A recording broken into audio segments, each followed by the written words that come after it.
Welcome to another episode of Two ManDem Talk Movies. I'm your boy Enigma. And I'm your boy Kwame, and you know what we do, we love to give you the movie reviews, real, coming straight from the dome, straight from the mandem, straight from the hood, straight from the realness. That's us, this is what we do, so check it out. And we're talking about Fantastic Four, First Steps. I want to know how you felt about it. Bruv, First impressions. First impressions of First Steps, not gonna lie, great first debut. Great debut for Fantastic Four in the Marvel Universe. I know we've had the previous iterations. I'm never going to go into them. Just going to concentrate on this one. I thought it was really good. Very well cast. I thought the cast worked well. I know everyone was kind of unsure about Pedro initially, but I think Pedro worked. I think Vanessa worked really well. And Sue Storm. I've never really been her biggest fan, but I actually really thought... Sue Storm or Vanessa? Vanessa Kirby. I've never been Vanessa Kirby's biggest fan personally, but because I think she's a bit too acty. I'm gonna okay. I actually really enjoyed her in this. Johnny Storm thought he was really good. Joseph Quinn thought he was good, and the thing, Eben Moss Baccarat thought he was good as well.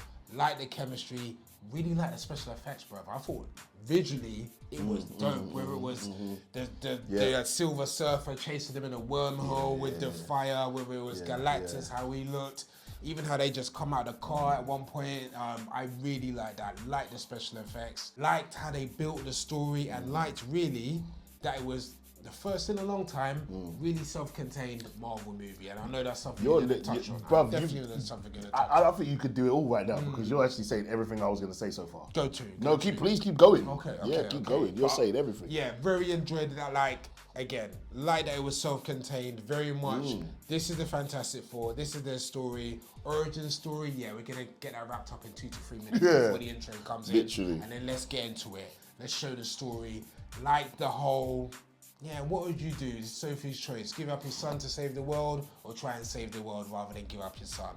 And I like how they had that dilemma. I like how they had to try and figure out so many different things. And very, very surprised as well by the Silver Surfer, man. I know a lot of people dissed it beforehand. Female Silver Surfer. I thought I was going to diss it. It was good. Yeah, I thought it was good. It worked well as I thought it would feel out of place, and it didn't. Yeah, it didn't feel out of place. But bruv, your impressions, first impressions? Yeah, I mean, kind of, okay, talk about like characters, for example, like all the characters kind of surprised me, like, because obviously from the trailers, I wasn't that impressed by the lineup. Yeah. Opposite to you though, Vanessa Kirby's the only one out of the 4 that I actually automatically like. I like her as an actor. Like, there's something about her. I find her, there's something alluring about her. I think she's attractive. I think she looks good on camera. Yeah. Now, what's his name who played Thing? Eben Moss Baccarat. At first I thought it was a weird choice. Yeah. But his voice worked. His voice really worked. That surprised me. As the actor, obviously you don't see him except for the very beginning and before he turns into the Thing. It was a weird choice for me. But as the actor, the voice and how it worked, it worked. So and he grew on me. Yeah. He grew on me. The one who surprised me probably the most out of them is Johnny Storm with Joseph Quinn. Did not, when I saw, I wasn't impressed at all. I was like, who's this guy? Who's this guy? Yeah. By the time I watched the movie, I was like, he weren't Chris Evans to me, because I'm a fan of the original Fantastic Four, but he was a very good Johnny Storm. He actually surprised me. He brought the gravitas, like the emotion and the humor. He was actually decent, so he was good at it. I was quite surprised. Let me move over to the one and only... Your best friend. Pedro Pascal. Pedro, my own Hollywood. Do you know what bothers me about Pedro Pascal? He's not a bad actor. He's actually a very good actor. My issue is with the role of Reed Richards. I still believe they could have given that to somebody else, even after watching the movie, even after he did a good performance. Yeah, he did a great performance. Okay. I just feel that he is still what I don't like about Hollywood. Because yes, he's a good actor, it just doesn't mean you got to give them everything. This could have been a launch pad for a new actor. The world building and the aesthetic and the effects, this was top notch. When I watched the trailer, I really thought I wasn't gonna like it. I really thought I wasn't gonna like it.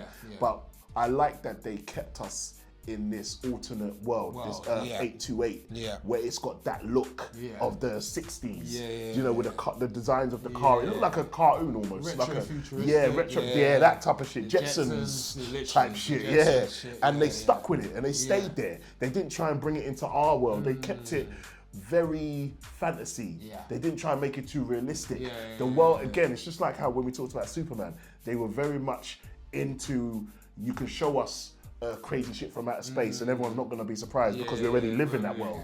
It's not the hyper-realism that a lot of these other films keep trying to do. The other Marvel films have done in the past. So that, to me, was refreshing with this one.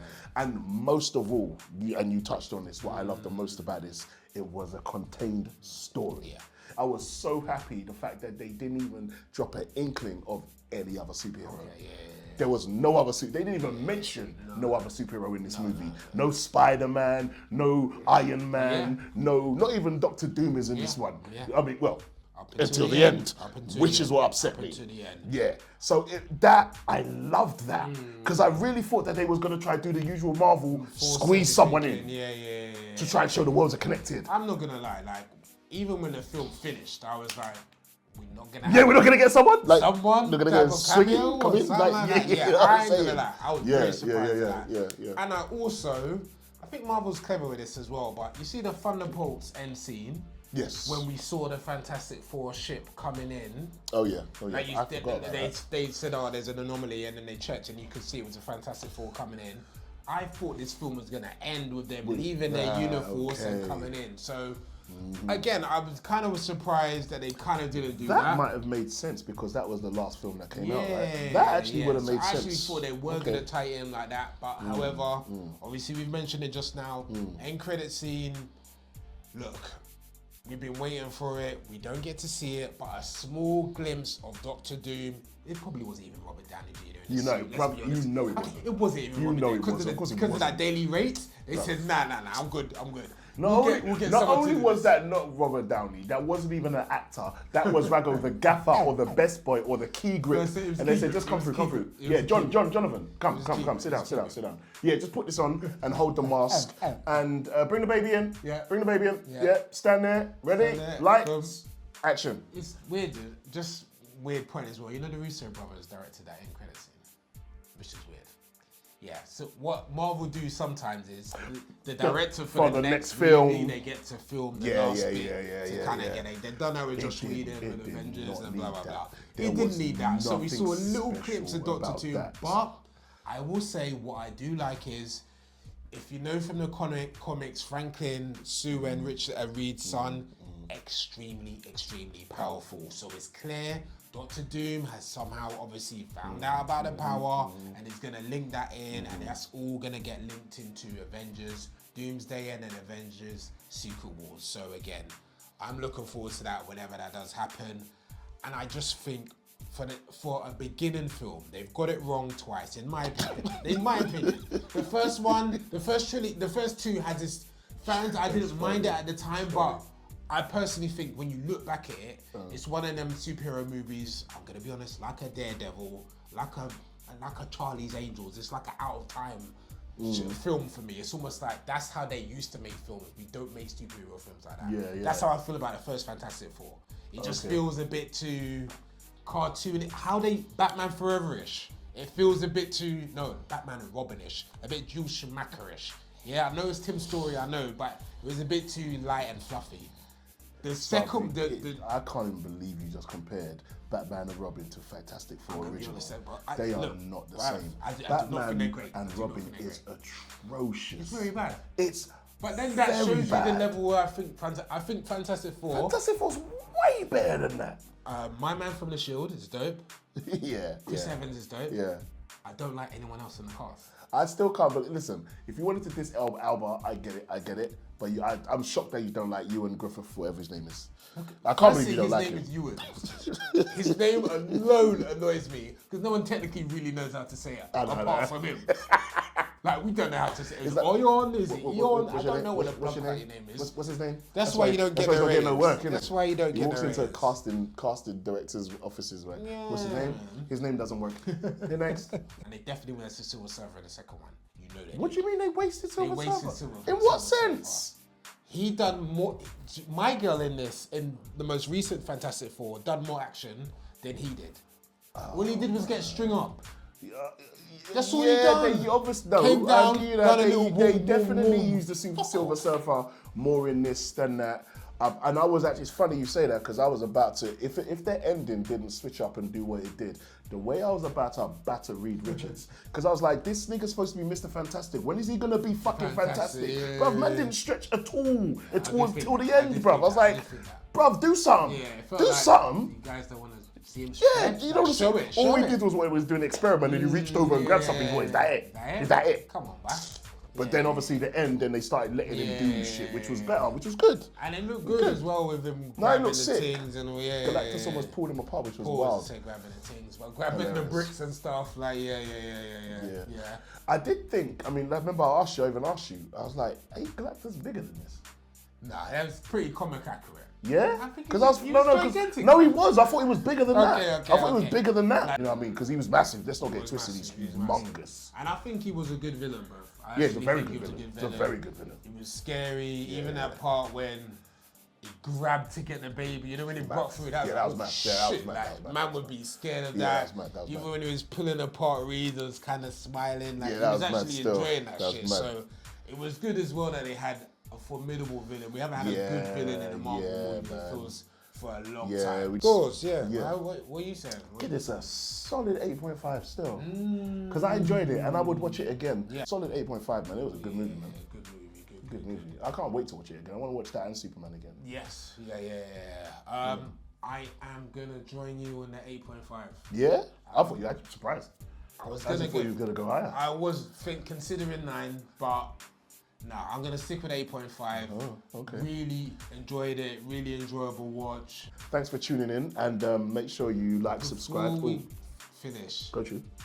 Do not stay for the second end credit scene. If you take one thing from this review, do not stay for the second end credit scene. It is arguably the worst credit scene Marvel have ever done, and in the running for worst of any superhero movie of all time. And I'm not whiling. He's not. He's actually not. And let's be clear, if you stay, you wasted an extra minute of your life. 5 to 6 minutes. Oh, sorry, yes, because you got to wait for all that shit. To finish. Don't do it. I'm like, for real, yeah. I'm actually annoyed that we waited. That's how bad it is. Yeah. Think about it. You're not supposed to be annoyed. You're supposed to think like, oh, it was all right, but no. Great. We're supposed to have seen something that's setting us down. No. And we thought Superman was bad. Yeah, and that's the thing, because I did think Superman was bad. This topped it. It's like, what? Is that what you made us wait for? Yeah. First one was fine. Drop your doom. Yeah. Whatever. Fine. After that. But not that second one. Nah. Freaking yeah. So please, take it from us, because if you don't and you go sit down and wait, you'll then be like, why did I wait? And the two men then try to warn you. All right. Try. Go do it. Go on. If you don't want to listen, go do it. You find out the hard way. And then you'll be like, shouldn't have waited. Please like and subscribe and make sure you leave a comment and let us know how you feel and what you thought about after you saw it. When you go see it, please go see it because it is worth watching. And yes, I've been your boy Kwame. And I've been your boy Enigma, and this has been the Two ManDem Talk Movies. Peace.